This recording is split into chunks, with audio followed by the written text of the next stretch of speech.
July 30th, 2025. On July 2nd, 2024, just about a year ago, President of the right-wing Heritage Foundation, Kevin Roberts, told the listeners of Steve Bannon's War Room webcast, "We are going to win. We're in the process of taking this country back." Roberts pointed to the Supreme Court's decision in Donald J. Trump versus United States the day before, giving the president absolute immunity for committing crimes while engaging in official acts.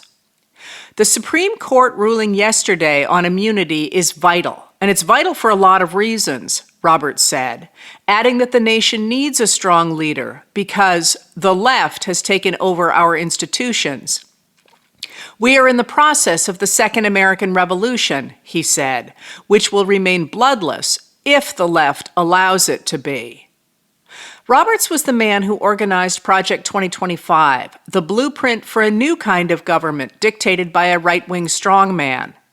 Creating that new government would require a president willing to act illegally, stripping the secular language of civil rights from public life, packing the government with loyalists, ending the social safety net, killing business regulations, and purging American institutions of all but right-wing ideologues.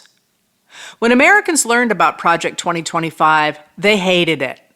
An NBC News poll from September 2024 showed that only 4% of Americans saw the project favorably.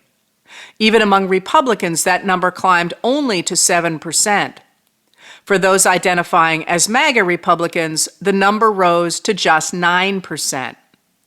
So Trump and his campaign advisors denied that he had anything to do with the plan. "I know nothing about Project 2025, he wrote on social media in July. "I have no idea who is behind it." And yet, 6 months into the second Trump administration, on the 60th anniversary of the law that symbolized the modern American state by establishing Medicare and Medicaid, it's clear we are indeed in a revolution designed to destroy the government we have known in favor of the radical right-wing government envisioned by those who wrote Project 2025. From the beginning, the administration declared war on the words that protected equal rights for all Americans, fired women and racial minorities from leadership positions, and attacked transgender Americans. It worked to replace civil servants with loyalists who embraced the tenets of Project 2025, putting people like former Fox News host Pete Hegseth at the head of government agencies. Yesterday, Greg Jaffe and Maggie Haberman of the New York Times reported that in a break with past practices, Hegseth, now Secretary of Defense, is requiring nominees for 4-star general positions in the U.S. military to meet personally with Trump. It worked to dismantle the government by refusing to release the money Congress had appropriated to fund the existing government. Thanks to billionaire Elon Musk at the Department of Government Efficiency and Russell Vought, another author of Project 2025 at the Office of Management and Budget, the administration illegally impounded funds, slashing through funding for foreign aid, cancer research, veterans benefits, air traffic control staffing, and so on, claiming to be eliminating waste, fraud, and abuse. That fight is ongoing. But while it shrank government programs that helped ordinary people, programs like the Federal Emergency Management Agency, or FEMA, as part of their claim to be returning power to the states, the administration did not shrink the government itself. Instead, it dramatically expanded the government's capacity to arrest and detain undocumented migrants. The administration set out to purge the country of what extremists claimed was leftist influence in law firms, media, and universities. It illegally blocked lawyers from law firms that represented Democrats from access to federal buildings, making it impossible for them to represent their clients. It sued media outlets for alleged bias, and it withheld congressionally appropriated funds for universities for alleged anti-Semitism.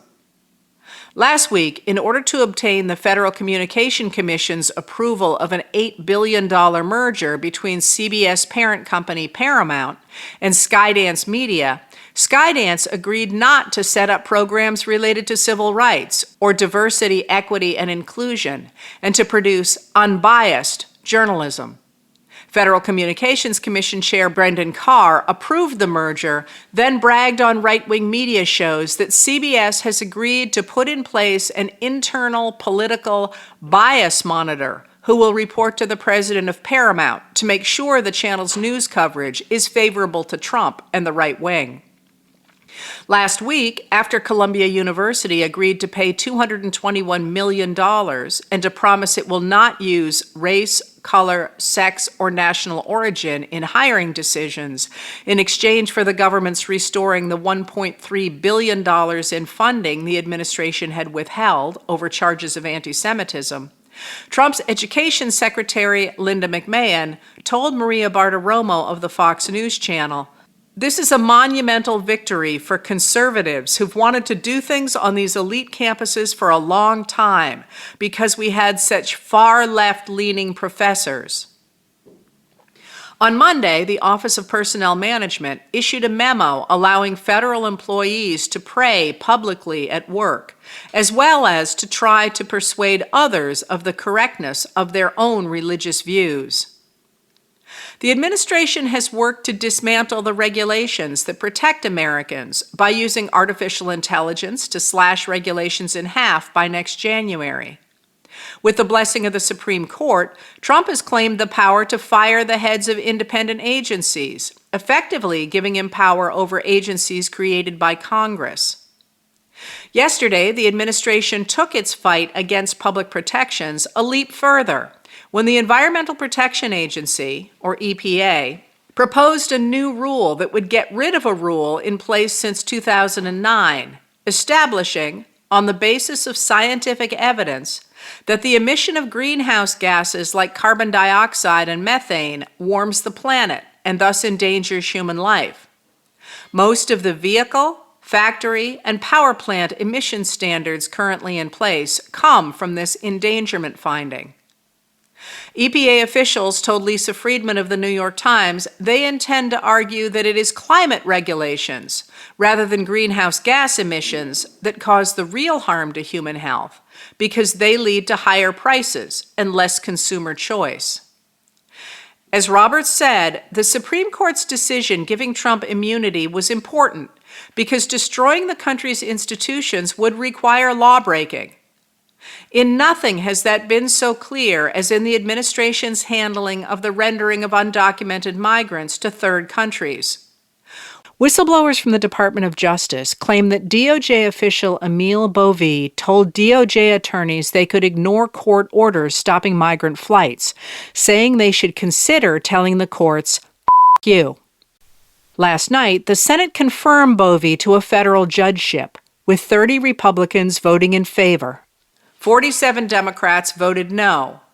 They were joined by Republicans Susan Collins of Maine and Lisa Murkowski of Alaska, who said, "I don't think that somebody who has counseled other attorneys that you should ignore the law, you should reject the law, I don't think that that individual should be placed in a lifetime seat on the bench." But Tom Tillis, a Republican of North Carolina, voted in favor of Bovee's confirmation, illustrating that even those Republicans who have put distance between themselves and Trump are enabling the revolution in our government.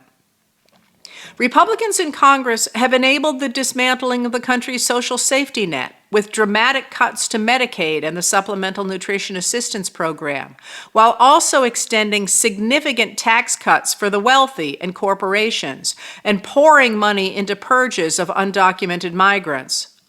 Today, Treasury Secretary Scott Bessent told an audience at an event for the right-wing media outlet Breitbart that the new Trump accounts established by the budget reconciliation bill are a backdoor for privatizing Social Security.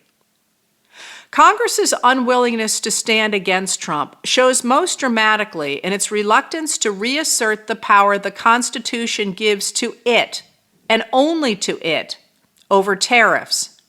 Trump has fought his tariff war only by asserting emergency power, but he has used that power to change world trade and to punish countries like Brazil for its prosecution of Trump's political ally, former President Jair Bolsonaro. Tomorrow, the day before the August 1st deadline on which most of Trump's tariffs will go into effect, the U.S. Court of Appeals for the Federal Circuit will weigh in on whether those tariffs are legal. When Kevin Roberts announced a year ago that the radical right was launching a second American revolution, he was telling the truth. But the new world they want to bring to life seems no more popular now than it was then. And now the growing scandal around President Donald J. Trump's connections to late convicted sexual predator Jeffrey Epstein shows that the MAGA movement is apparently willing to accept the sexual abuse of children in order to cement their worldview. Yesterday, Trump tried to cast himself as a sort of protector when he claimed that he turned against Epstein because Epstein stole people that worked for me. When asked if those employees were young women, Trump answered yes, and that they were hired out of the spa he ran. He said one of those girls was Virginia Giuffre, who was sex trafficked as a teenager by Ghislaine Maxwell and died by suicide earlier this year. Although Trump's timeline did not add up, Giuffre left her job at Mar-a-Lago in 2000, and the friendship between the two men continued for several more years. The story itself suggests what's on his mind. Today, a reporter asked Trump about those girls. What did you think Epstein was stealing those women for? Today, Dan Rutnick of CBS News issued a detailed report on the video from outside Epstein's jail cell that the DOJ has released as proof he died by suicide. A government source told Rutnick that the released video is not raw footage, confirming a report by Dhruv Mehrotra of Wired on July 15th, and that it is two videos stitched together. Rutnick reported that the FBI, the Bureau of Prisons, and the DOJ Inspector General all possess the longer video. And perhaps there is also a story about Project 2025's staying power in the fact that this damning report dropped less than a week after Trump officials celebrated their control over CBS.